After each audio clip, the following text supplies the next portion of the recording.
and that's a perfect segue, kind of like to my next question that talk about in the street, because when I was training before, it was always just no gi, and when I came over here, the one thing I do well, I've always wanted to train in the Northeast. I grew up in the Northeast of El Paso. There was never a gym out here, and when you guys came out here, I was like, fuck, I can't wait to get out there because I wanted to train in the Northeast and say, yeah, I train in the Northeast because I'm from the Northeast, and you guys were doing gi, and I'm like, fuck. I never really liked gi because I've always just done no gi for 2 years. Yeah, and wrestling. So, yeah, and wrestling, right? So when I came over here, I put on a gi once, and that's when you had Joker, and then CJ took me out there, and Mariah was just murdering me.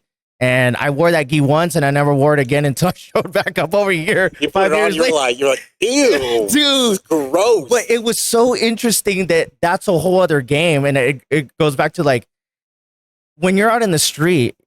Have you ever had to really have to like, other than like had to defend yourself or use your jujitsu? Like, wow, like I just use my jujitsu to de-escalate or just do this, and it worked. And I'm glad I know jujitsu. Yeah, I will tell you that most of it has been on the job. Some may not know I worked armed security for quite some time. I worked security for a very long time, and yeah, it's a very useful tool for that. I've had to use it, and it almost kind of feels like a cheat code in a way, because it's a very technical way to control somebody and to manipulate the body to get them where you want to. In most cases, if you're just trying to keep somebody on the ground from going crazy, it's great for it. You gotta understand, guys in law enforcement, guys in security who actually have to put hands on people, you're not only trying to stop them from doing what they're doing, but you're also trying to detain them. Yeah. Military, I worked infantry. I was an infantry soldier on deployment. That was my job. Again, you are trying to use that to not only control somebody, but you're also using it to detain them. Yeah. So it's a very important way to detain. Boxing is not going to teach you to detain.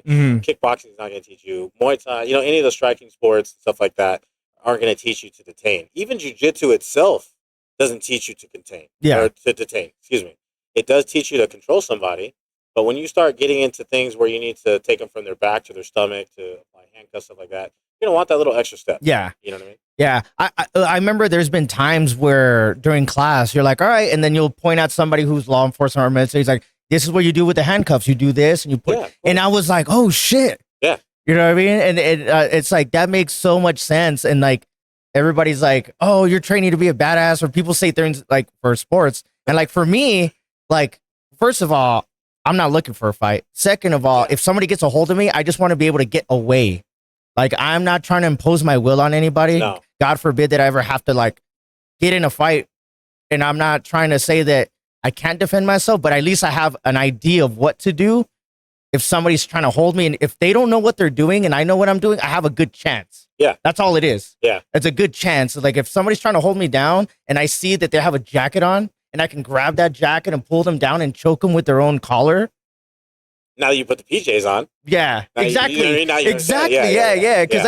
Because that was one thing that was always interesting, because the gi is like, it's so much way more technical, and like I would just dive in and they're like, oh, there's my neck again. Oh, there's my collar again. Oh, there's pulling all this. And it just like, damn, when it comes to the street, like if somebody like has a coat on or something like that, and going back to the detaining, you pull their sleeve or you do this and they're just thrown off because they're not used to somebody just pulling on them. Not at all. And it's just extra knowledge. And I'll make this clear, because I know a lot of people, have talked to me about gi, no gi, what's better, what's worse.